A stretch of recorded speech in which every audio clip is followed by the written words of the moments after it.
नमस्कार दोस्तों, मेरा नाम है प्रदीप चौहान।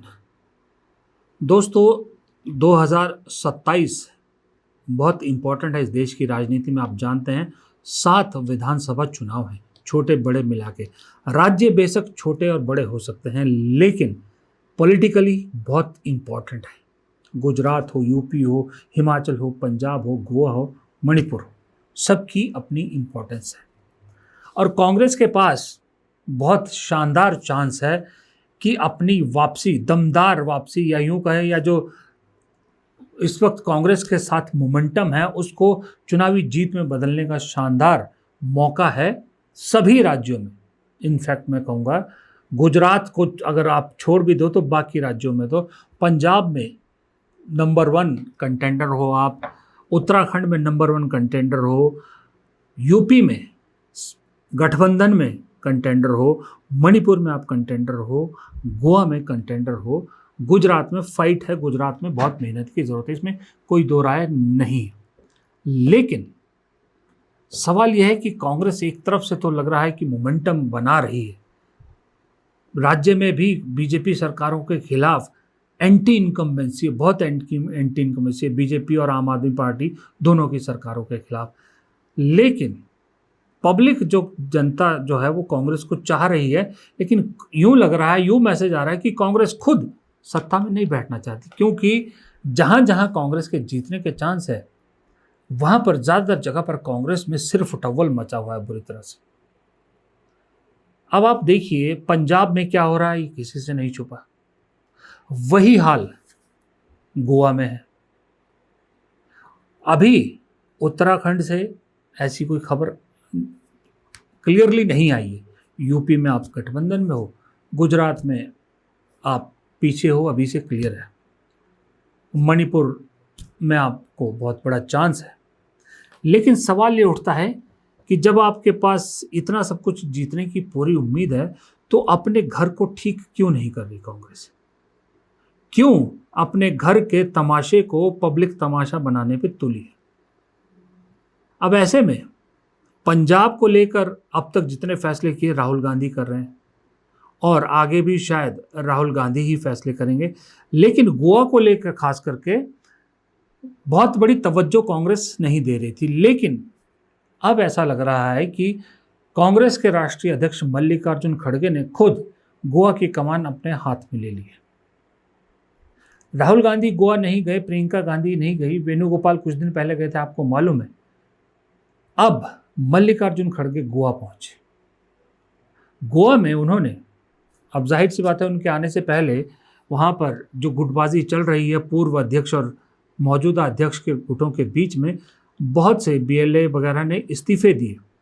लेकिन मल्लिकार्जुन खड़गे जो कहते हैं कि उनसे सीनियर, इस वक्त कहते क्या सच्चाई है कि उनसे सीनियर कोई राजनेता एक्टिव राजनीति में इस देश में है नहीं। 56 साल जिनको हो गए, उनको ये इस्तीफों की नौटंकी और ये सब बहुत अच्छी तरह से मालूम है कि प्रेशर पॉलिटिक्स कैसे की जाती है। लेकिन फिर भी गुटबाजी इतनी हावी है कि मल्लिकार्जुन खड़गे को लग रहा है कि शायद गोवा को उन्हें ही संभालना होगा, क्योंकि राहुल गांधी हर जगह नहीं जा सकते। प्रियंका गांधी हैं, लेकिन प्रियंका गांधी को दूसरी जिम्मेदारियां हैं। वो मैं आपको एक अलग वीडियो में बताऊंगा कि कैसे राहुल प्रियंका खड़गे ने शायद अपनी अपनी जिम्मेदारियां बांट ली हैं। इसीलिए मल्लिकार्जुन खड़गे गोवा पहुंचे, और गोवा में उन्होंने मीडिया के सामने तो नर्म शब्दों में कहा, लेकिन पदाधिकारियों की बैठक में सख्त लहजों में कहा कि चुनाव में एकजुटता, चुनाव से पहले एकजुटता पार्टी में दिख जानी चाहिए, वरना हाईकमांड कड़े फैसले लेगी। हमारे जितने भी नेता लोग थे उनको बुला के मैंने उनसे बातचीत की। आने वाले चुनाव में सभी एकजुट होके लड़ना चाहिए। तब उन्होंने सभी ने आश्वासन दिया कि हम एक होकर लड़ेंगे और इस बार जीतेंगे।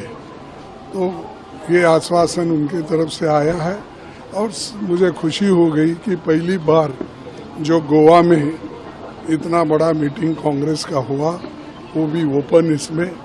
फिर उसके बाद मैंने हर सेक्शन के लोगों को बुलाकर जो कोई भी रिप्रेजेंटेशन उनका था वो भी मैंने स्वीकार किया, और उनसे भी मैंने बात की इसीलिए मैं खुश हूँ कि यहाँ के कांग्रेस पार्टी के सभी नेता एकजुट होकर हिम्मत के साथ काम कर रहे हैं और यहाँ की सरकार डराने की कोशिश बहुत करती है, दबाने की, और ये नहीं चलेगा। डेमोक्रेसी में तो अब जब आपकी गवर्नमेंट आती है तो आप अपने गवर्नेंस को सुधारिए। जो दूसरे की गवर्नमेंट आएगी फिर वो भी लोग रूल्स के तहत है, ये this is the rule of governance. तुमने वो छोड़ देते हैं कि एक दूसरे के दुश्मनी उसमें तैयार करके एक दूसरे के खिलाफ लड़ते हो, दैट इज नॉट गुड। तो हमारे लोग तो शांतिपूर्ण इलेक्शन जीतने के लिए जो काम करना चाहिए वो जरूर करेंगे। अब जाहिर सी बात है कि अगर मल्लिकार्जुन खड़गे खुद गोवा जा रहे हैं और गोवा में नेताओं से मीटिंग करके, भाई राष्ट्रीय अध्यक्ष को कहाँ आपने देखा किसी के, यहाँ मल्लिकार्जुन खड़गे की बात कर लेते हम, कितने राज्यों में देखा आपने कि मल्लिकार्जुन खड़गे गए और वहाँ के नेताओं से बैठक की हो, उनका दर्द समझा हो, उनकी समस्याएं समझी हो, गुटबाजी की है वो समझने की कोशिश की हो। मेरे को तो हाल फिलहाल में नहीं याद आता है कि मल्लिकार्जुन खड़गे ने हाँ रैलियां संबोधित की है, सभाएं संबोधित की है, वो अलग बात है, लेकिन इस तरह की बैठक मैंने नहीं देखा उनको करते, ना राहुल गांधी को देखा करते हुए मैंने, लेकिन यहाँ मल्लिकार्जुन खड़गे ने की है। तो इसका मतलब गोवा को लेकर अब पूरा मामला मल्लिकार्जुन खड़गे के हाथ में, और मल्लिकार्जुन खड़गे इसको सही करना चाहते हैं और जो एक मौका है इस मौके को गंवाना नहीं चाहते गोवा में सत्ता वापसी को लेकर।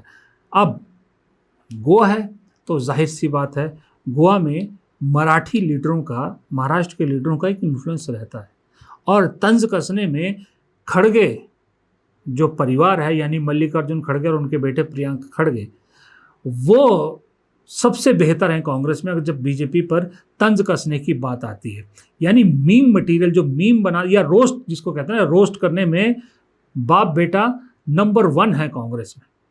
प्रियंक खड़गे अगर आरएसएस को रोस्ट करते हैं तो मल्लिकार्जुन खड़गे भी मौके मौके पर रोस्ट करते हैं। यहाँ भी गोवा में उन्होंने अब नितिन गडकरी को रोस्ट किया है इशारों इशारों में E20 की बात करके, और जिसका उन्होंने बड़ी चालाकी से अपनी 85 साल की उम्र के साथ जोड़कर एक रोस्ट मटेरियल तैयार किया। और इतनी करप्ट गवर्नमेंट मैं कहीं नहीं देखा। मेरे को पॉलिटिक्स में आकर कितने साल हो गए मालूम आपको? 56 साल हो गए मुझे कंप्लीट करके। मैं एमएलए 9 बार बना, 4 बार एमपी बना, राज्यसभा मेंबर और 2 बार। मेरे को इतना सब कुछ मिला वो सिर्फ कांग्रेस के वजह से मिला, और कभी मैं ये हार नहीं मानी। मेरे ऊपर बहुत मुसीबत आए।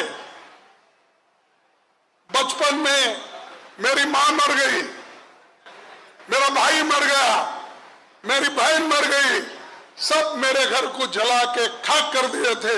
उसमें मैं एक ही बचा था, अभी भी बचा हूं।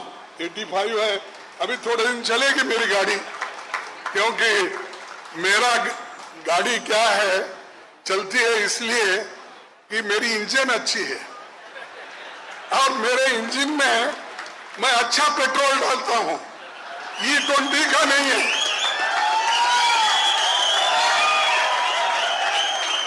E20 नहीं है भाई, मेरा प्योर पेट्रोल है।